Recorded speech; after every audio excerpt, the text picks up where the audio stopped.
Beruchim Abayim, ladies.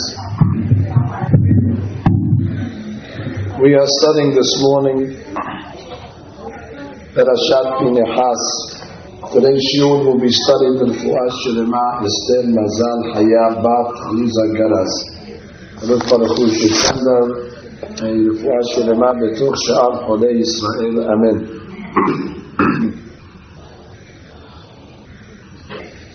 Parashat Pinehas, the parasha that we read this Shabbat, is actually a sequel from an episode that began last week, towards the end of our parasha. In last week's parasha, at the end of Balak, we read about the sinister plot of Bilam, who was unsuccessful at cursing the Jewish people, but was successful at entrapping them into committing acts of promiscuity and lewdness. He set up a situation where the girls of Midian, the non-Jewish girls, enticed the Jewish men into sin. And that was premeditated. That was Bilam's idea, in order to let the Jewish people succumb to their Yetzer Hara, to their passion. As a result of it, God was furious with His nation. It seems that God has tolerance for different sins, but when it comes to sins in the realm of immodesty, whether it's immodesty of men or whether it's the immodesty of women, it seems God's level of tolerance or patience runs very thin when it comes to these sins.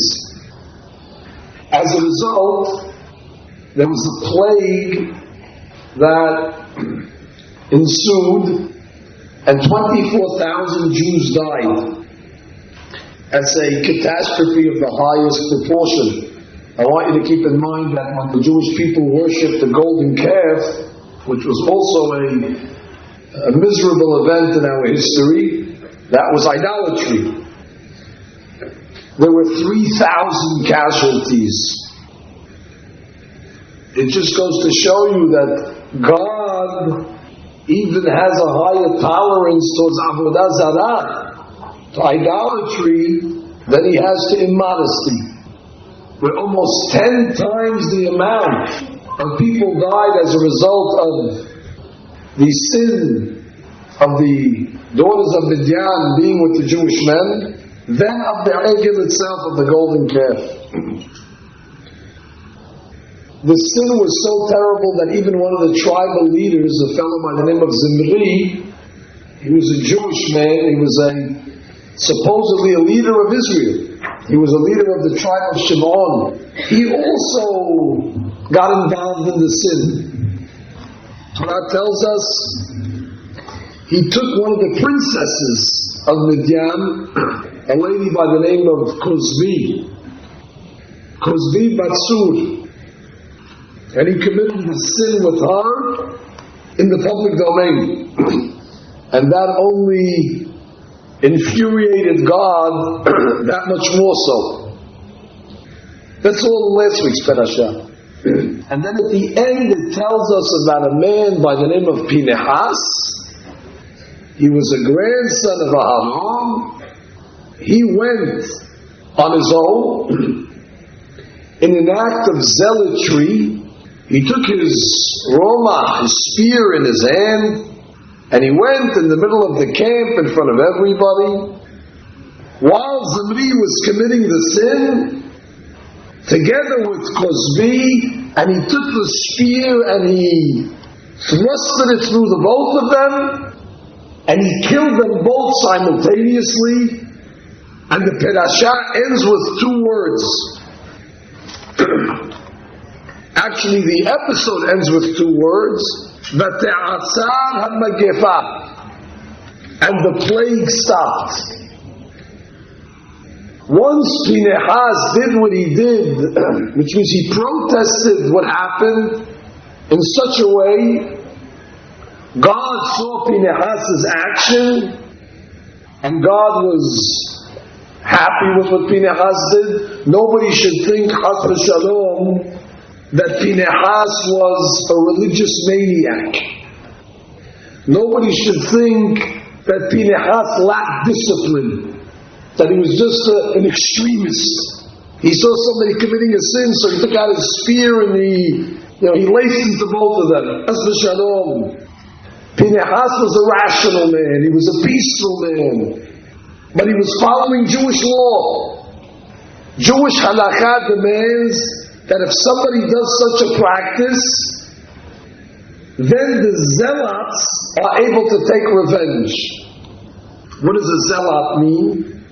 Somebody that has no ulterior motive, that is 100% l'shem shamayim, that is attacking the evil because it's evil, not because of any personal grudges or ulterior motive.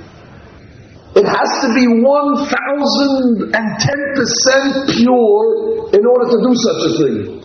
That's why today we have no zealots. Today religious zealotry doesn't exist.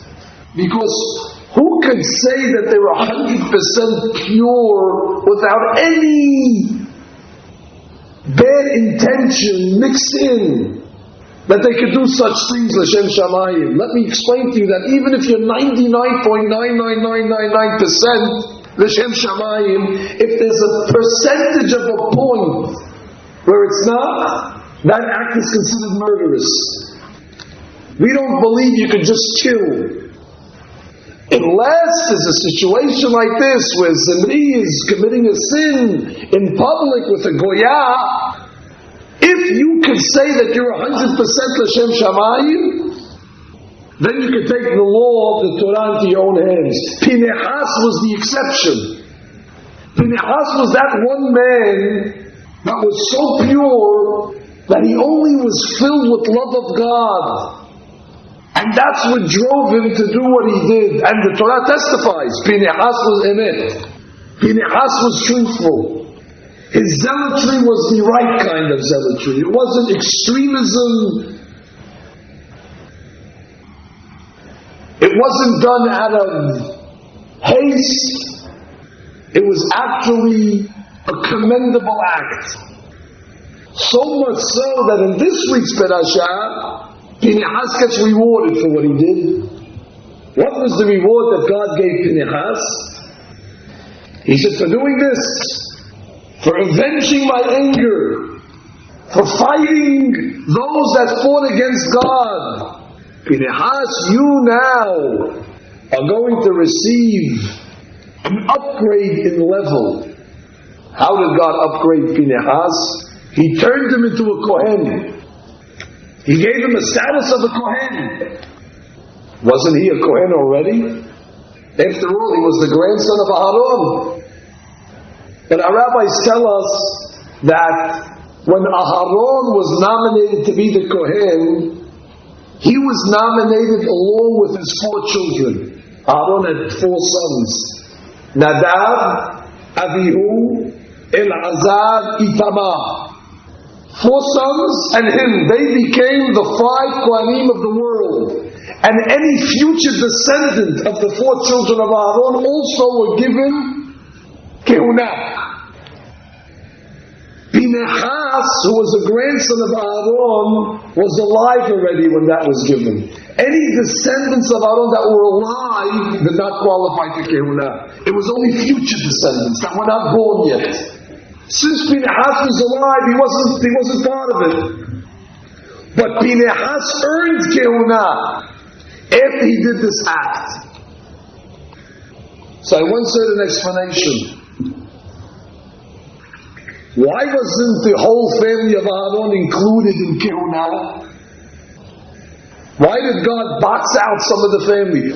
People that were born already, they didn't become Kohanim. Only Aaron, his 4 sons, and whoever's going to be subsequently born after that, they became Kohanim. So Pinehas was boxed out. He was born already. Why would God do it that way? I heard an explanation recently. There was a claim against the family of Aaron. Do you remember Aaron? his role in the golden calf. The people came to Aaron and they said, Moshe Rabbeinu is not returning. We want a replacement. We want a golden calf. What was Aaron's reaction? He tried to negotiate with them. He tried to pacify them. He tried to slow them down. He said, okay, we'll do the egg. Just go get some jewelry, bring it back. He figured by the time they get the jewelry from their wives and they return with it, they melt it down, by then Moshe Rabbeinu will return anyway. So he was just trying to delay them and stall them. Aaron in his wildest dreams never dreamt that they're going to come back with the jewelry in record time and take their own jewelry, melt it down, and before he knew it there was an egel frolicking in the middle of the camp. In retrospect, you know what Aaron should have done maybe? Instead of trying to pacify the sinners, instead of trying to negotiate with terrorists, Aaron should have made a very strong protest and say, impossible, it's haram, it cannot be done, it will not be tolerated. This is a grave sin, I cannot sanction it. But Aaron, who was by nature a man of peace, he didn't absolutely, with full strength of conviction, absolutely tell them no. Of course his intention was no. Don't get me wrong, Aaron did not want this to happen. Aaron's whole plan was to delay them. But that was a claim against Aaron. You didn't protest this. You gave them more rope. You gave them a chance to succeed. You should have flat out rejected their plan. And that's why when God gave the kehunah to Aaron's family, He said, I can't give it to the entire family. You'll get it, your children will get it, your future descendants will get it, but the kehunah is limited. When did the kehunah of Aaron's family now become expanded, even to other members? When the sin of Aaron was fixed. When was the sin of Aaron fixed? When Pinehas stood up against Zimri. When he saw somebody committing a crime and such, Pinehas didn't go to Zimri and say, please, Rabbi, you're making a sin, it's not right. Think about what you're doing. He didn't negotiate with such a sinner. Pinehas went and said, what my grandfather didn't do at the Egel, now I'm going to do. I'm not going to pacify these people. I must make a stand to fight against them so it doesn't spread. They must learn the tough way, the word of God. At that moment, Pinehas fixed, so to speak, the passiveness of Aaron at the time of Egel. It seems that there are certain situations where the Torah demands from its leaders to make protests, to stand up for what is right. It seems that our Torah demands from its leaders to sometimes do things that are unpopular. But at the end of the day, after Pinehas did what he did, he saved the day. The plague stopped. You understand that if he wouldn't have done this, the plague would have been not 24,000, it could have been 240,000. It could have been 2 million, God forbid. This was open-ended. God did not have any intent to stop the plague. It was 24,000, it was still moving, it was still rolling. When Pinehas did this act, he said, oh, there's somebody that's fighting for the right way. There's somebody that's fighting for the Torah. God said the plague stops now. Pinehas, in effect, saved Am Yisrael from destruction. But what was the reaction of the people? After Pinehas did what he did, how do you think they would have reacted? I would guess that they would react and make Pinchas a national hero. You did it! You saved us! If it was me, I would propose to make one day a year Pinchas Day. Look what he did. He saved the nation from destruction. I would make a testimonial dinner for him, publish a journal, give him a trophy. You know what the reaction of the people was to Pinchas's zealotry? Well, what does he think he is? He's going to do zealotry? Do you know who his grandfather is? What do you mean his grandfather's Aaron? No, that's his father's side. But you know who his mother's side is? You know who his maternal grandfather is? The people started to say, Yitro. Yitro was a convert. Yitro originally was a Gentile. Yitro used to worship idolatry. So you know what the people said? Look at his Pinchas. Who does he think he is? His grandfather was a priest. And he's going to come now holier than thou. A descendant of converts, and he's going to start making zealotry and killing and doing. You know what I learned from here? You can never please people. No matter what you're going to do, you could save the world. And there's always going to be naysayers that say, who does he think he is? You'll work on committees for institutions. You'll raise money for charity. You'll make classes of Torah.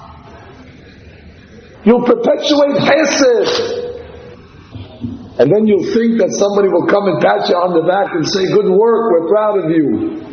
But you have to know that human nature is that not everybody has the ability to do that. The nature will be, it's a very nice thing, but he's not the one to do it. Who does he think he is? I remember what he was. I know who his father was. All of a sudden now he thinks he's gonna do something like this. People cannot leave well enough alone. They have to knock and they have to criticize. Instead of telling Pinchas, Hazaku Baruch, Tiskele Mitzvot, you're a great guy. Where'd you muster up all that courage to do this? You're great. Unfortunately, the nature of people is, maybe it's envy, maybe it's jealousy, maybe they can't see somebody else enjoying center stage, or anybody accomplishing something that maybe they feel guilty that they didn't accomplish. So if you're working for the community, this should be consoling to you. Then don't think you're any different than Pinchas.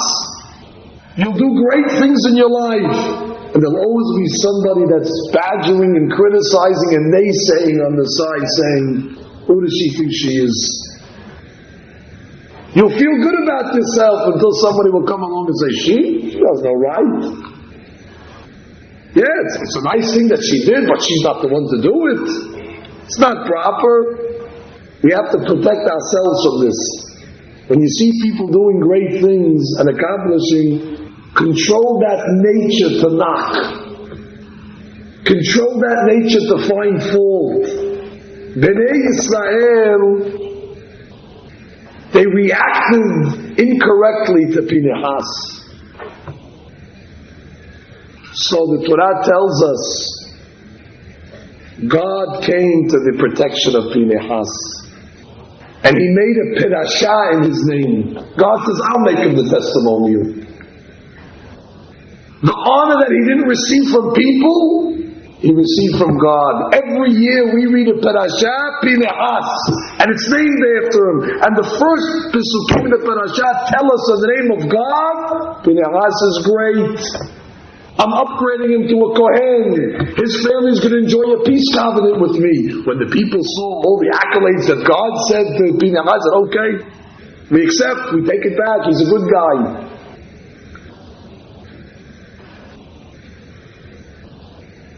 But I once heard a question. What motivated Pinchas to do what he did? What inspired him? I mean, it takes an act of courage to do such a thing. Where did he get his motivation from? And one of the rabbis explained, you know who motivated Pinchas? Ironically, Zimri. What? The sin maker inspired the mitzvah maker? How is that possible? Hachamim tell us that sin makers have a great ability to inspire good people. How? When we see the enthusiasm and the devotion that they have for their evil, we could learn from them how devoted we have to be to our religion. We could learn from the evil of the passion that they have, how unlazy they are when they're involved in their frivolity and their trivial things. The religious can learn from those that are not.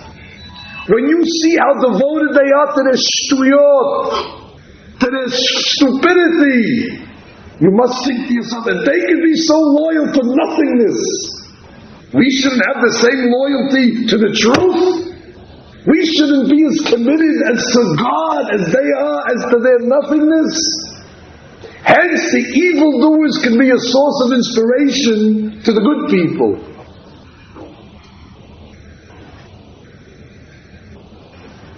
I was recently on the train in New York, and usually I take the train against rush hour, so there's not too many people on the train with me. But I happened to sit next to a fellow that was talking to his friend. And he was boasting how every morning for years he wakes up at 5 o'clock in the morning. So it caught my attention, because waking up is something noble, early in the morning, an early riser. So I caught my attention. What does he do? What is he involved in that he wakes up for so many years at 5 in the morning? So he says he has a ritual. He doesn't have to be in work till 9. But he gets up 5 o'clock in the morning and he goes upstairs to his computer and he's part of a poker tournament where they play poker throughout the world, where somehow you get into the game. And from 5 to 8, he plays 3 hours of poker and he smokes a few cigarettes and he unwinds. At 8 o'clock he goes downstairs to take a shower. At 9 o'clock he goes to work. And I couldn't help think to myself, you know, we have to get up 40 days a year to be in synagogue at 5 a.m. Those are the 40 days before Kippur. Sephardim have a custom to read selichot, special prayer. And it's so difficult, because to be in synagogue at 5, you have to be up at 4:30. And you have to prepare, and you have to be up. And I said to myself, if this guy can get up at 5 o'clock in the morning to play poker on a computer and smoke a cigarette, nothingness, vanity, waste of time, I cannot be as passionate to the truth. I cannot be as passionate to my religion as this guy. He should have more devotion to a game of poker than I should have to synagogue. He should be more committed to a cigarette than I should be to Torah and mitzvot. I felt that God made me hear this man talk in order that I should be motivated to do more. If he could commit to nothing, then I'm not doing enough. Little did that man know that he inspired me. And the next morning when I got up to synagogue, I couldn't help but have that idea cross my mind. Look what I'm getting up for. To talk to my Creator, to do mitzvot, to motivate people in the study of Talmud. And I was thinking, where is that fellow now? He's also up. He's also excited. His adrenaline is also flowing. Dealing, upping the ante, shaking the ashes off his cigarette. And I said to myself, this man motivated me. And that's who motivated Pinchas as well. He said, if Zimri has such passion that he can go in front of everybody, take a goya, he doesn't care He's not interested in what they have to say. He's not interested in peer pressure or public opinion. He's doing it because he's committed to his passion. I can be committed to God just the same. I don't care what people are going to say. I don't care if it takes a certain amount of courage. And he went and killed Zimri. On whose credit? Zimri's credit. Thank you, Zimri, for inspiring Pinehas. He evoked the positive reaction in Pinehas. And maybe that's what the pasuk means when it says, Pinehas ben Elazar ben Aharon HaKohen Heshiv et Hamati me'al b'nei Yisrael. God says, Pinehas avenged my anger Bekano et Kenati, when he committed that act of zealotry. Betocham. What does the word Betocham mean? Betocham means in their midst. The Torah is telling you, where did Pinehas get the strength to do what he did? Who catalyzed Pinehas for that act? Betocham, from them, from the evildoers themselves. Betocham is telling us where Pinehas got his inspiration. It was Betocham, it was from them. Who's from them? From the sinners. And in our generation, we could learn from the Betocham, from those that are around us. To the addict that will go to the end of the world to fulfill an addiction. Or to a businessman that will travel to a different time zone and live in very small quarters in a hotel room and eat tuna fish for weeks at a time in order to make money. If a businessman can sacrifice hours on a plane and a limited diet and not the best accommodations to make money, that teaches me that I can also limit my luxury in order to study and teach. I also can sacrifice some of the amenities of life in order to be religious. Everybody sacrifices in life. Everybody gives up something. But the question is, what are they giving it up for?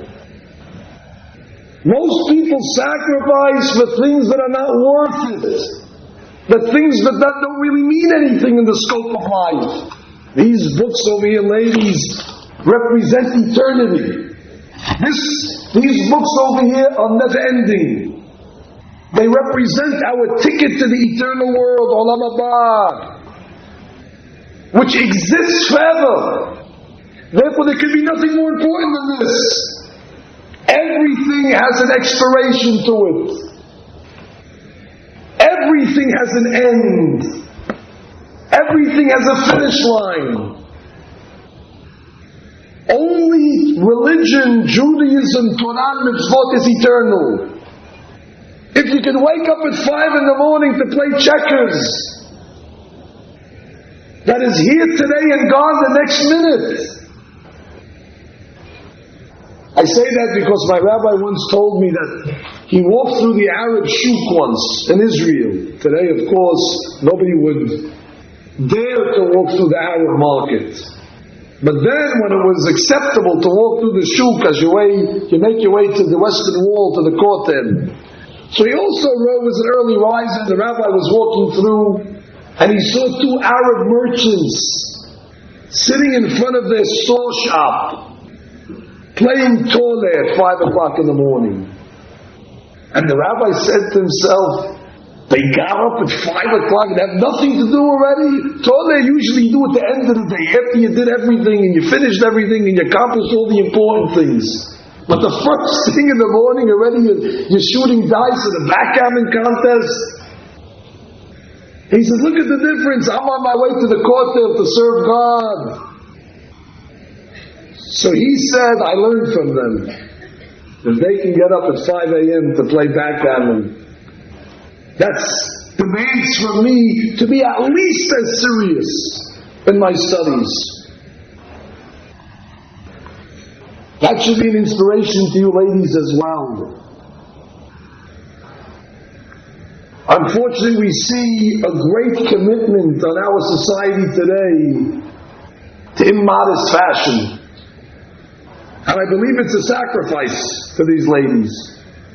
Because it is my belief that by nature, ladies are modest. That is the innate nature of a woman to be modest. That's a default system. Every lady is born with that system. The Gemara says this. Why? Because a lady was created from the limb of man, from one of the ribs. The ribs of Adam are hidden, they're concealed, they're covered. So the essence of a woman was created from modesty. It wasn't from an exposed limb of Adam. It was from a covered limb, a limb that's underneath.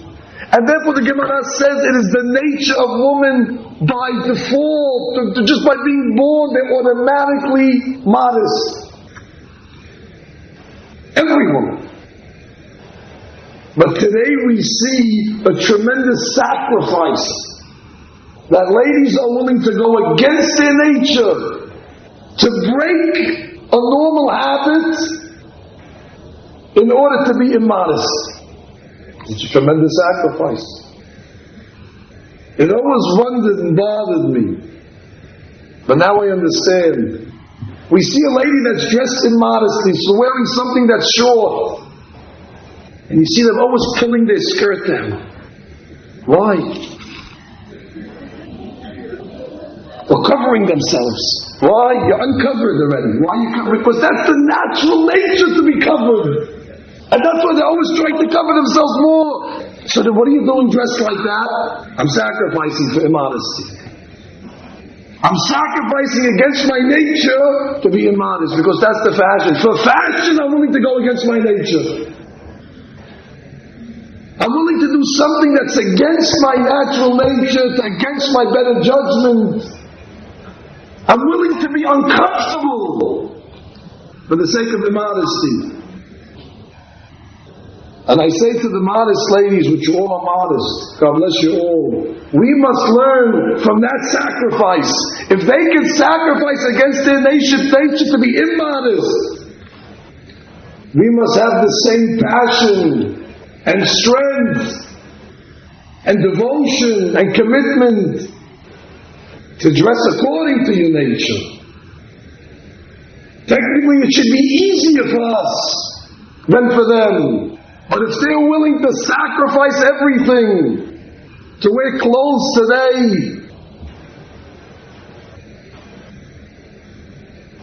that are so provocative, that woman would not have dreamt to wear such clothes just a few years ago. But because of the winds of culture and society, and because of pressure, women are able to do things far and beyond their better judgment. So we should learn from them that if they can sacrifice all their values and all their morals and all what they know is right, if they can sacrifice it all to be mascots of the fashion world, so then we could be just as loyal to the fashion that has been dictated by our Torah. The inspiration of Pinehas comes from Zimri. The inspiration of good comes from evil. And therefore you can learn from everybody, like the Mishnah says, Ezu Hakam, who's a wise man? Halomed Mikol Adam. Somebody that can learn from everybody. Even from people that were not planning on teaching you anything. But you can learn from them anyway. They have no intention. You think somebody had intention to teach Pinhas? Of course not. As a result, Pinhas killed him. But we can learn from them nonetheless. Mitocham, from them. The Torah continues in our parashah. The Torah tells us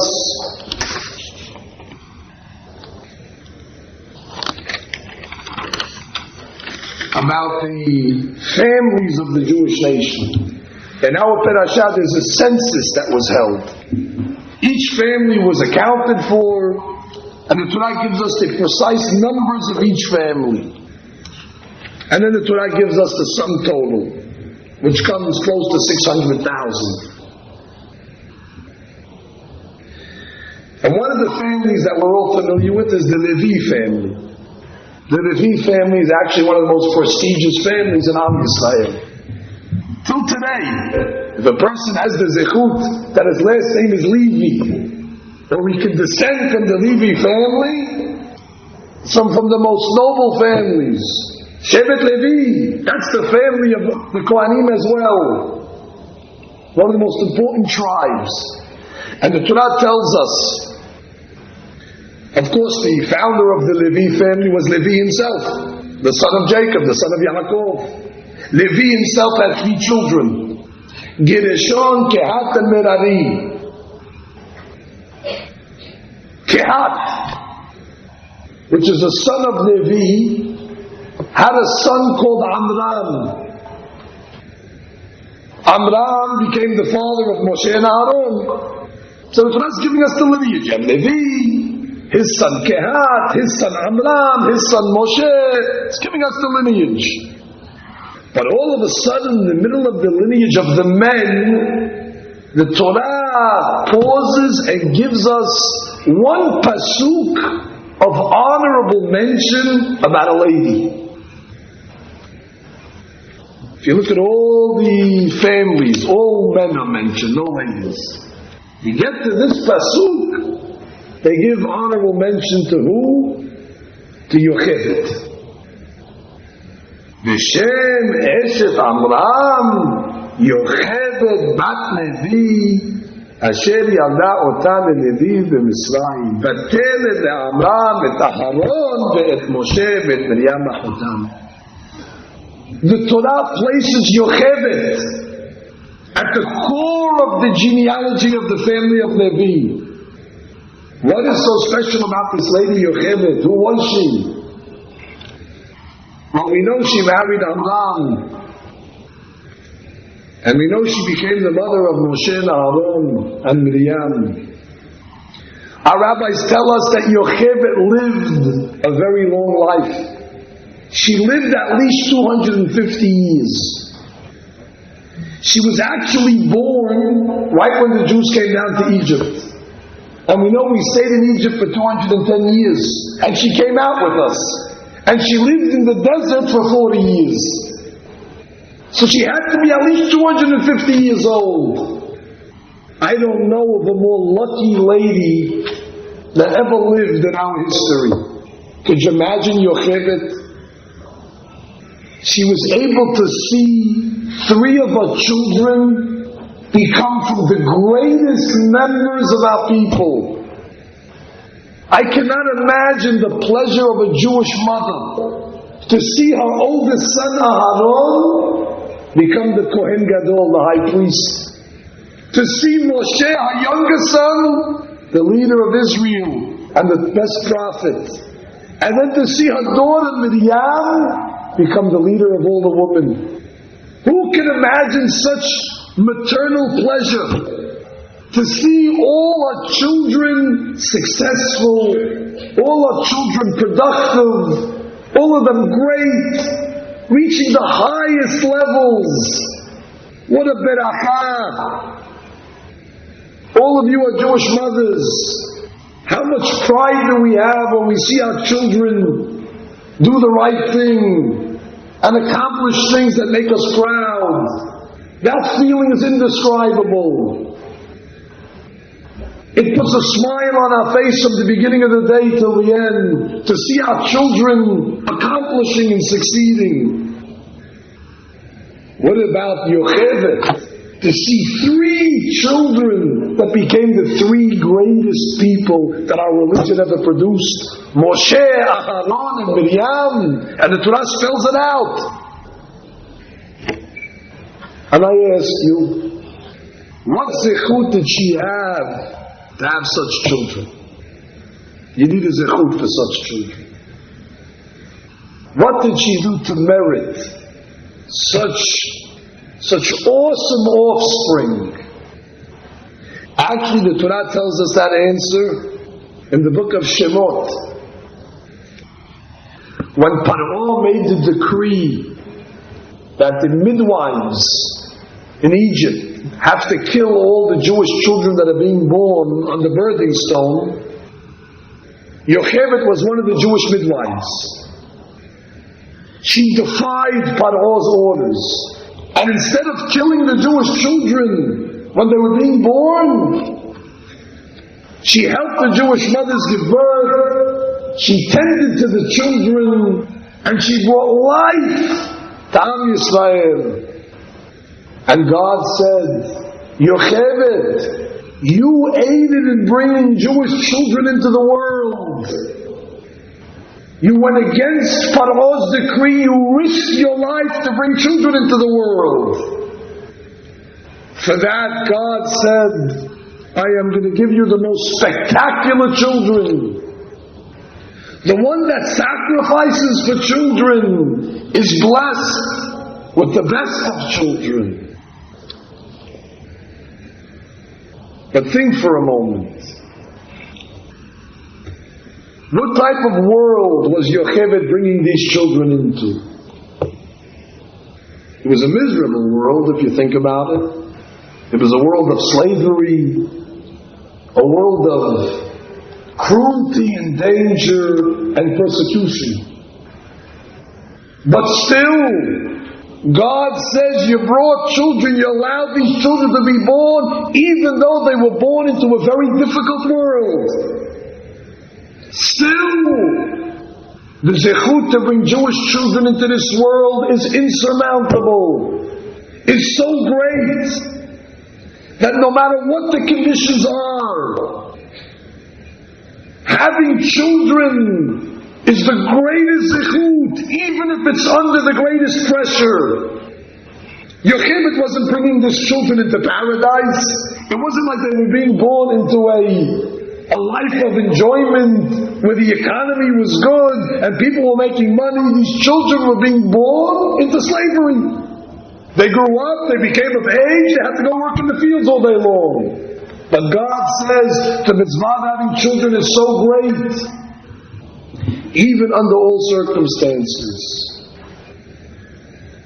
I say this because of the enormous responsibility we learn from here to bring children into the world.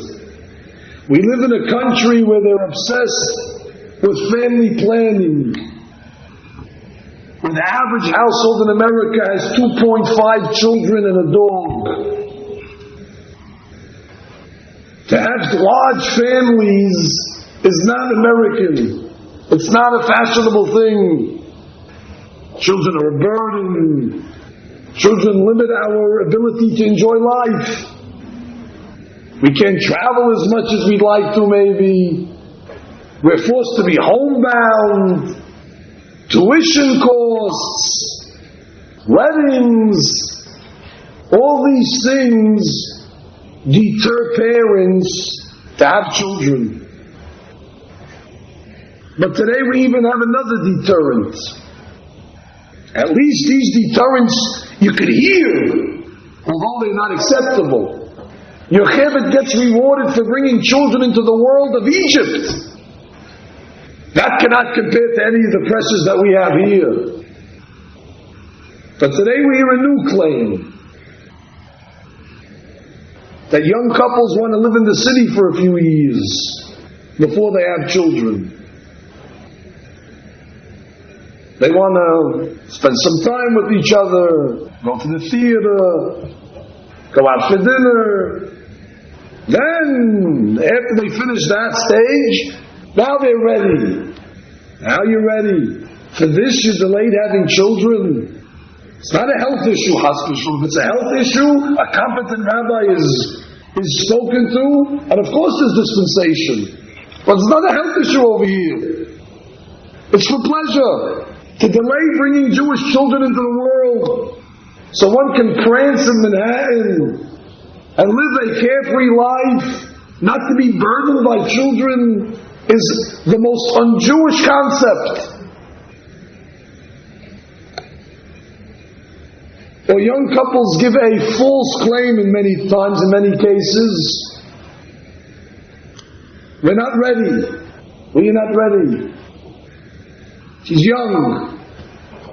She wasn't young enough to get married, to give a ring to raise her brothers and sisters, to be her mother's second helper. But no, she's too young. In some cases this might be true, but unfortunately in many cases it's just another excuse to delay this most important responsibility. The greatness of Yocheved was she brought children into the world even though it wasn't under the best conditions. And God says, Zechut, bring children into the world. Financial pressures are alleviated. With every child there's berakah. With every child the mother gets new strength and new ability. The first mitzvah in the Torah, Perur Vu, have children. It's not just one out of 613, it's the first of the 613. And that must tell us that there cannot be Judaism if there are no Jews.